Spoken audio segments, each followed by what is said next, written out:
ಸುಮ್ಮನೆ ಆಗ್ರಿ. ಇಲ್ಲೇ ಇದಿಷ್ಟು ಹಿಂಗೆ ಕೂಗಿದ್ರೆ ಇಡೀ ದೇಶ ನಿಮ್ಮ ಕೈಯಾಗ ಬಂದಂಗೆ ಆಗ್ತದ. Useless fellows.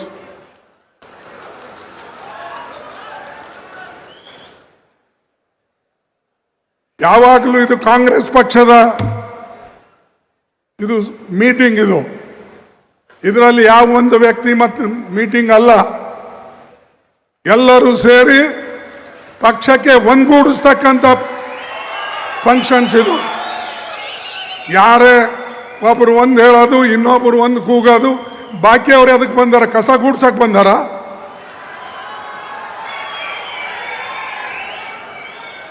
ಬಂಧುಗಳೇ, ನೆನಪಿಡಿ, ಯಾವಾಗಲೂ ಕೂಡ ಶಿಸ್ತು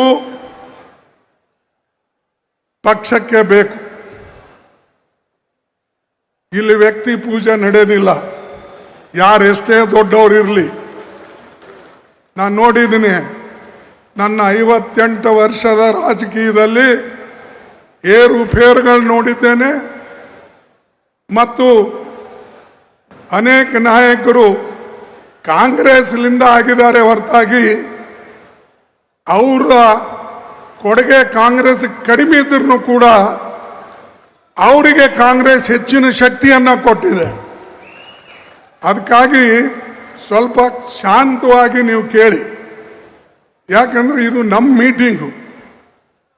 ನಾವೆಲ್ಲರೂ ಕೂಡಿ ಪಕ್ಷವನ್ನು ಕಟ್ಟತಕ್ಕಂಥ ಮೀಟಿಂಗು. ಅದಕ್ಕೆ ದಯವಿಟ್ಟು ಯಾರು ಮಧ್ಯದಲ್ಲಿ ಕೂಗಕ್ಕೆ ಹೋಗಬೇಡಿ. ಯಾರೇ ನೀವು ಕೂಗಿದ್ರೂ ಕೂಡ ಆ ಫುಟೇಜ್ ಇರ್ತದೆ, ನಾನು ಡಿಸಿಪ್ಲಿನರಿ ಆ್ಯಕ್ಷನ್ ತಗೊಳ್ತೀನಿ. ಬಂಧುಗಳೇ, ಇವತ್ತು ಇದು ಬಹಳ ಅತ್ಯಂತ ಮಹತ್ವದ ಸಭೆ.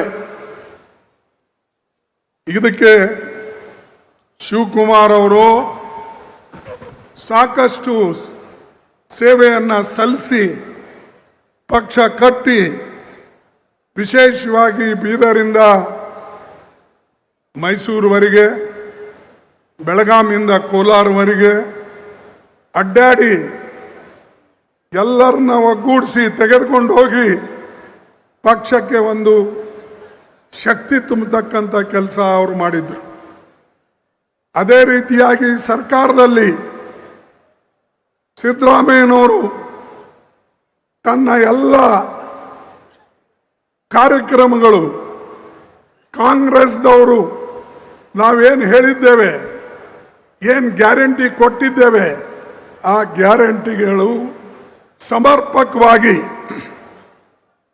ಇಬ್ಬರೂ ಸೇರಿ ನೆರವೇರಿಸಿದ್ದಕ್ಕಾಗಿ ನಮ್ಮ ಸರ್ಕಾರ ಅಧಿಕಾರಕ್ಕೆ ಪುನಃ ಬಂತು.